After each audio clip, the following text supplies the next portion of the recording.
What's going on, YouTube? Welcome back to the channel. So today we're gonna be doing an oil change on the WRX. Since it's still pretty brand new, I just hit 4,000 miles. I changed it at 1,000 miles for break-in, and it's just hit its next 3,000 mile mark. We're gonna change it, and I'll show you the oil that I'm gonna be using today. It's the best of the best. Boom, AMSOIL. Let's bring this guy down here. So, since we're doing an oil change today, figure we're gonna go with the best high quality stuff that you can get. Since it is a turbocharged engine, I like to use really high quality stuff. It's a high performance motor. We're gonna be using the AMSOIL 100% synthetic motor oil and the 5W30 because that's what it calls for. We're gonna be doing a filter change as well since it was still kind of in break-in when I changed the oil the first time. Yep, I get the Signature series. Has a lot more detergents in it. It's a lot better to clean the motor, keep it clean, and it has, like, I think they say it has like 75% more protection, lubrication protection, so it should be, well, I believe it's gonna last me a long time. So pretty simple. I'm not gonna bore you guys with how to do it, but if there's anybody on here that doesn't know how to change their oil, which I'm assuming that all of you do, but super simple. You don't have to do exactly what I do in the starting process. So I start with, I open this one, your oil fill and your dipstick tube, because when you pull the drain plug, you don't want it to start gurgling out because there's not enough air coming out. So it just helps it out to come out easier. Yeah, so today we're gonna change the oil. If you need to know what type of engine oil or how much engine oil to put in once you do an oil change with filter, always refer to your owner's manual. Every car is different, and like I'll show you here, when you look at, see if you can see this. Focus.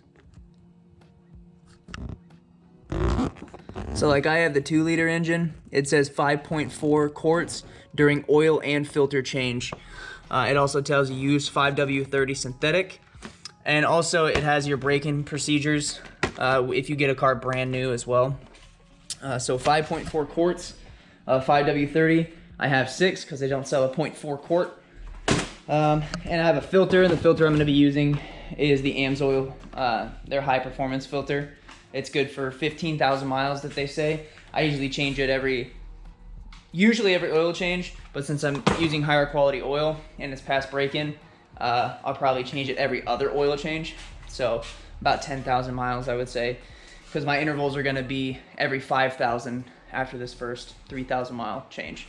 So I'm gonna jack the car up. We're gonna hop under there. I'll let you know what tools you need, and we'll get to change some oil.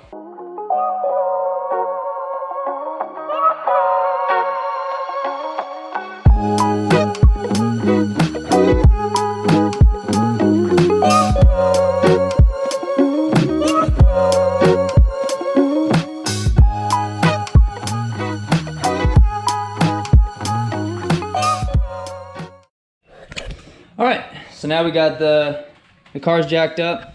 We pulled the dipstick out. So now we're gonna take this guy off here. All right, so now we got this guy off. The engine's still a little warm, but it's not super hot. I let it cool down for probably about 2.5 to 3 hours. So now we're gonna crawl under. You're gonna wanna grab yourself a wrench.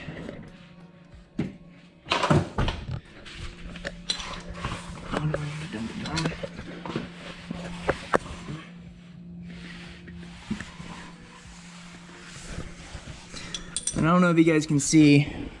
So here's the front of the engine, the turbo and everything. You go back underneath, and it's sitting right there. So that is going to be your drain plug for your oil.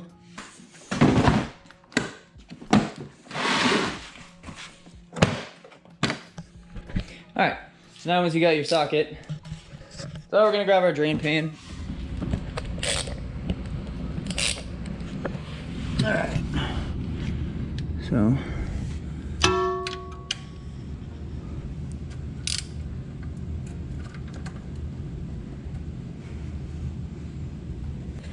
now once you broke it loose, it's gonna be hopped.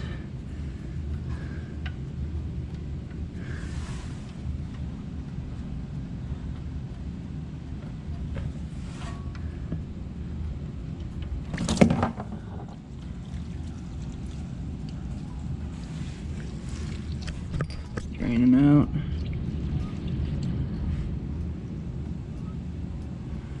Air's coming out of here. Nice, so we're gonna let that drain for a little bit, and then we're gonna go grab the filter. All right, folks. Well, sometimes specialty tools always help. Just kind of struggling getting that oil filter off, but found a solution. Put that on there and give her a crank.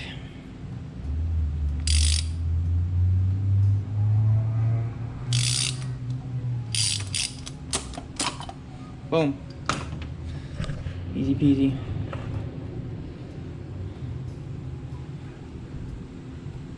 Oil still looked pretty good, but wanted to give it a 3,000 mile change. I don't know why that happens, but I'm definitely gonna clean that off before I put this oil back in. Now, we're just gonna go to the other side and we're gonna put the plug back in, throw the filter on, put the dipstick back in, and then fill it back up with oil. One important thing that I should note is when you're putting your oil filter back on, make sure that you lube up the O-ring because it'll come dry. Put a little oil on it so it creates a good seal when it goes back onto the filter housing. I'm gonna check to see if our oil has stopped draining, which it has. Very slowly but surely, it just stopped. No metal on the end, it's a good sign. No sludge. There's a magnetic drain plug, by the way. So now we're just going to reinstall.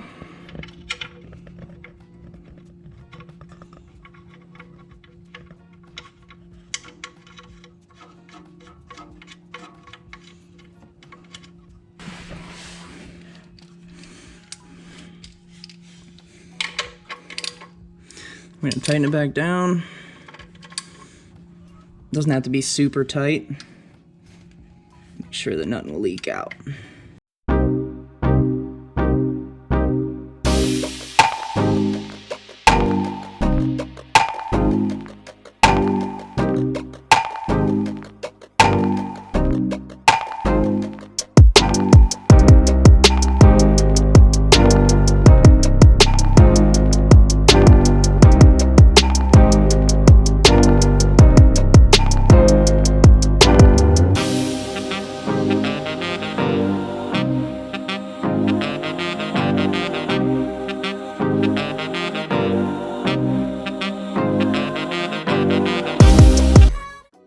Alright guys, now that we changed our oil, one thing that I like to do just as a precaution, since you had the, you drain the motor completely bone dry, basically, I like to prime the motor, and it's super easy on these. You do not have to pull the fuel pump relay or anything. So I'll show you how to do it. And this builds oil pressure so you can check for leaks.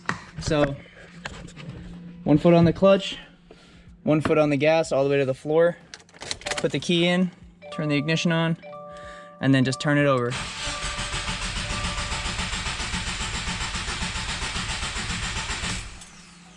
Do it a couple times, build oil pressure.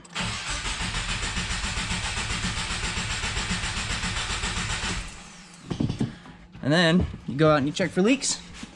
Make sure you don't have any underneath, on top. Oil's coming through. You double check for leaks underneath. I don't see any. And then we're gonna start it. I'm gonna start it, make sure there's no leaks when it's at full power. It's pretty close to operating temp. So let's open the garage here. And then we'll start it up.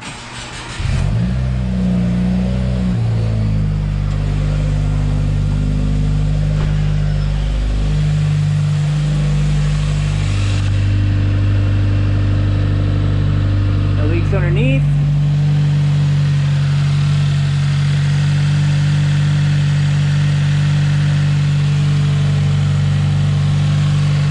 Cool. It's good.